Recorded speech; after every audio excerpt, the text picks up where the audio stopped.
ബാധ ഒഴിപ്പിക്കുന്നതിന്റെ പേരിൽ 16 വയസ്സുകാരെ പീഡിപ്പിച്ച പരാതിയിൽ കഴിഞ്ഞ ദിവസമാണ് മുരാരി തന്ത്രി എന്നറിയപ്പെടുന്ന VS രാജൻ ബാബു അറസ്റ്റിലായത്. കൊല്ലം പൂത്തൂരിലാണ് കേസ് സംഭവിച്ചിരിക്കുന്നത്. റീൽസിലും താരമായിരുന്ന രാജൻ ബാബു ചാനൽ ചർച്ചകളിലും സ്ഥിര സാന്നിധ്യവുമായിരുന്നു. ഇപ്പോഴിതാ മുരാരി തന്ത്രിയിൽ നിന്നും തനിക്കുണ്ടായ മോശം അനുഭവം പങ്കുവെച്ച് എത്തിയിരിക്കുകയാണ് social media influencer Jasil Jasi. സിനിമയിൽ അവസരം വാഗ്ദാനം ചെയ്താണ് അയാൾ എന്നെ സമീപിച്ചത് എന്ന് ജാസി പറയുന്നു.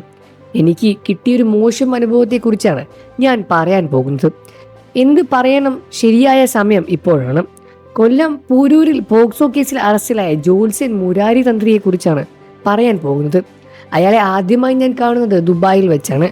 അയാളെ എനിക്ക് ആദ്യം പരിചയപ്പെടുത്തി തന്നത് മറ്റാരുമല്ല, എൻ്റെ ശത്രുവായ നന്ദിനി റെഡ്ഡിയാണ്. അന്ന് ആ സ്ത്രീ തൻ്റെ സുഹൃത്തായിരുന്നു. നീ നന്നായി ആക്ടിങ് ചെയ്യുന്നതല്ലേ? മുരാരി തന്ത്രി എന്നൊരാളെ എനിക്കറിയാം. അയാൾ പുതിയൊരു സിനിമ എടുക്കാൻ പോവുകയാണ്, അതിലേക്ക് അഭിനയിക്കാൻ അന്വേഷിക്കുകയാണ് എന്നും ഒപ്പം നൃത്തം ചെയ്യാൻ ട്രാൻസ്ജെൻഡറായി വേഷം ചെയ്യാൻ ഒരാളെ ആവശ്യമുണ്ട് എന്നും ആ റോൾ നിനക്ക് വേണ്ടി ഞാൻ പറഞ്ഞു വെച്ചിട്ടുണ്ട് എന്നും നിന്റെ ഫോൺ നമ്പർ അയാൾ ചോദിക്കുന്നുണ്ട്, ഞാൻ കൊടുത്തോട്ടെ എന്ന് നന്ദിനി ചോദിച്ചു. സിനിമ സ്വപ്നം കണ്ട് നടക്കുന്നത് കൊണ്ട് തന്നെ നമ്പർ കൊടുക്കാൻ ഞാനും സമ്മതിച്ചു. ലേസർ ട്രീറ്റ്മെൻറ്റ് മാത്രമാണ് ആ സമയത്ത് ഞാൻ ചെയ്തത്, ഹോർമോൺസും എടുക്കുന്നുണ്ട്. അങ്ങനെ ഒരു ദിവസം മുരാരി തന്ത്രി എന്നെ വിളിച്ചു. ചെയ്യാൻ പോകുന്ന സിനിമയുടെ കഥ എനിക്ക് പറഞ്ഞു തന്നു. വീഡിയോകൾ കാണാറുണ്ട് എന്നും പറഞ്ഞു. അതുപോലെ തന്നെ ചിലരൊക്കെ എനിക്ക് പരിചയപ്പെടുത്തി തന്നിട്ടുമുണ്ട്. സിനിമയുടെ സ്റ്റോറി കേട്ടപ്പോൾ വലിയ കുഴപ്പമില്ല എന്ന് തോന്നി. ഒരു ദിവസം വീട്ടിലേക്ക് ഇയാൾ എന്നെ ക്ഷണിച്ചു. അപ്പോഴും മോശമായി ഒന്നും തോന്നിയില്ല. ഇയാൾ ഫോടൻ എനിക്ക് അറിയില്ലായിരുന്നു. ഞാനും ആഷിയും മറ്റൊരു സുഹൃത്തും കൂടിയാണ് പോയത്. ജ്യൂസ് അയാൾ തന്നെങ്കിലും ഞാൻ കുടിച്ചില്ല. അതിനിടയിൽ അയാൾ എനിക്ക് സിനിമയിലെ സീനുകൾ അഭിനയിച്ച് കാണിച്ചു തന്നു. ഞാനും ചില രംഗങ്ങൾ അഭിനയിച്ച് കാണിച്ചു കൊടുത്തു. ശേഷം വീണ്ടും ഒരു ദിവസം അയാൾ എന്നെ വിളിച്ച് ഡയലോഗ് പഠിച്ചോ എന്ന് അന്വേഷിച്ചു. ശേഷം ഒറ്റയ്ക്ക് കാണാൻ വരാൻ ആവശ്യപ്പെട്ടു.